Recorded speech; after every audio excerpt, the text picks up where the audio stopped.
Pets are one of the best parts of existence. You can just have this little creature that you get to take care of, to greet you when you get home. Or not. I love meeting people and finding out that their world centers around a little animal companion. They'll be like, I have the cutest dog in the world, and then it looks like this. And then they'll be like, sorry, you're probably sick of hearing about my pet. False, tell me more. Anyways, my first job I ever got was at a pet store, which I wanted to work at since I was a little kid. I grew up with a cat, some birds, loads of fish, and so I've always been a pet person. So I had just graduated high school and I was very excited, and I ignored a lot of red flags. I'm going to hire you on the spot. You'll be paid minimum wage. At this store, we're like family. I thought it would be great, taking care of animals or a local business, but man, if only I would have noticed those red flags, then maybe I wouldn't be so haunted. But it was great at first, mostly just feeding animals and grabbing bugs for customers. I was really hesitant about all the bugs, both as feeders and as pets. So you just reach in with your bare hands and grab the cockroaches. What? I started to learn about the company. It was founded like 60 years ago or something, and the original owner sold the company to Boss Man, a stoic, disorganized man who was hardly ever there. He would just apparate randomly with animals to put away. From there we had two main managers who were just these really good dudes. But then there was the reptile manager, Evelyn. She told me the worst red flag of all on like my second day. At this job, you're gonna get really desensitized to death. What?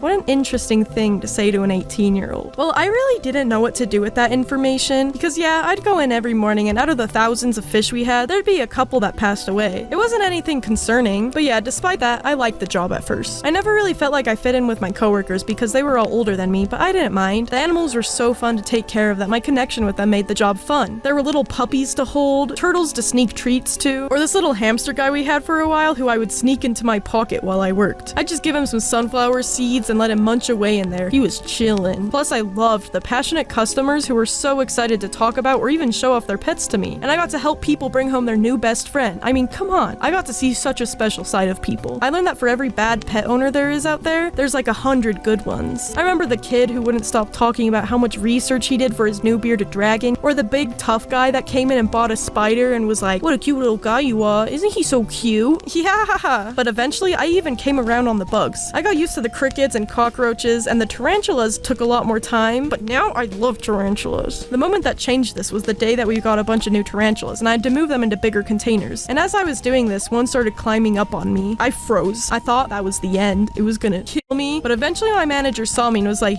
you need some help? Yeah. So then when he took it off, I was so excited. I lived! Bitch. And from then, I realized how fun spiders are. I also had a hard time with snakes at first, but sometimes it'd be slow. So I would just go and randomly pick up one of the baby snakes we had as exposure therapy. And I kind of overdid it because I ended up buying one of them, who I still have. But I understand that some people just can't with snakes and spiders. They're not for everyone, and I can respect that, as long as you respect me for loving them. But what I really started to love was the birds. I always had parakeets growing up, but I realized that all the other species were so special and cute too. So the birds in the store became my little nepo babies. I would buy them greens, which they would proceed to violently destroy in front of me. But at one point we got an infestation of bird mites, so my boss promoted me to bird manager so I could do weekly cleanings, which apparently we weren't doing before. Anyways, none of the birds were hurt or anything because we caught it so quick. So once a week I would come in and deep clean the birds, which I kind of loved. When I'd remove the cages from the shelf, there'd be all their little food pellets everywhere, and I'll tell you, there is no ASMR quite like vacuuming up those little bad boys.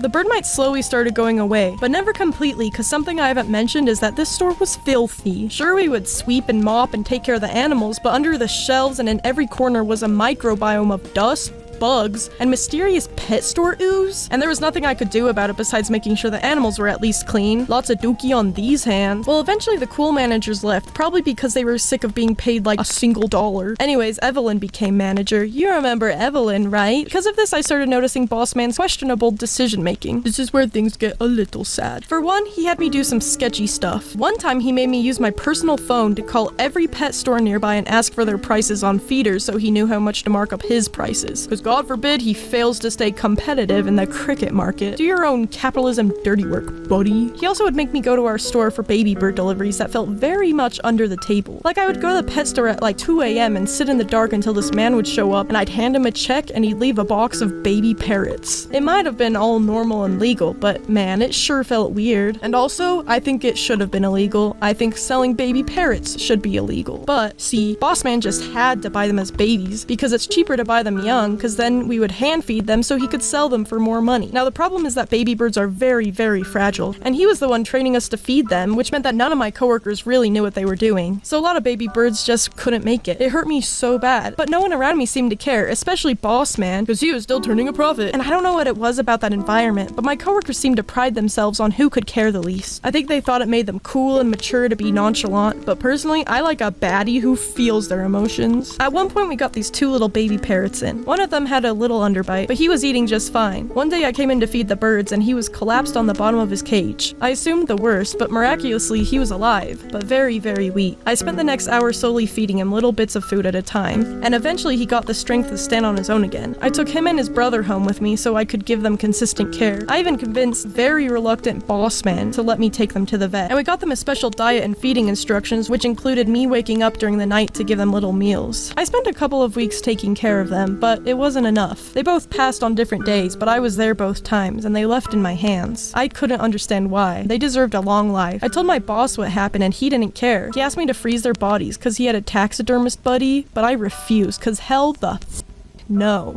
That. Instead, I buried them, and I kept a feather from each of them. But here's what got me through it. Because of me, those little precious birdies knew nothing but love. Their last few weeks were warm and joyful and together. I mourn the life they could have had if they weren't taken from their mother. I mourn the life they could have had with me if I could have saved them. I should have quit my job right then and there, but I didn't. After this, I knew I had to do everything I could for any new birds we got in. Any other tasks fell second to me feeding them on schedule. Then, just a couple of weeks after this, I got called in for a meeting with Evelyn. I almost fired you because I didn't want to deal with this. I literally had no clue whatsoever what she was talking about. I didn't get a single scheduling request this month that wasn't everyone asking not to work with you. I was shocked. What do you mean? It turns out my coworkers were all pissed off with me because whenever it was time to feed the baby birds, I would leave them at the front register alone, which meant that they had to do a little bit more work for 15 minutes and they hated me for it. I was 18. These people are in their mid-20s. They could have just said, "Hey Moop, could you come back up? It's busy and I could use a little bit of help." No. Apparently they all just quietly hated me together for something I didn't even know was a problem. And Evelyn just told me this. I was essentially still a teenager and this grown-ass woman was yelling at me because I was feeding baby birds. Neither she nor boss man handled this situation like a person because they didn't see me as a person. They saw me as an employee, which I learned is not always the same thing to people. The next day I went in and met with my boss and told him I was quitting, but he was like, "Well, you should change and prove them all wrong. I'm gonna give you a raise and you should stay here and work for me some more." And because I was gullible, I agreed to stay. At that point I only had one friend in my entire work because nobody else could get over the fact that I was feeding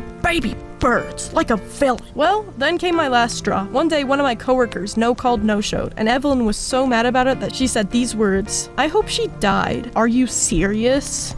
Yeah. No. Hell the no.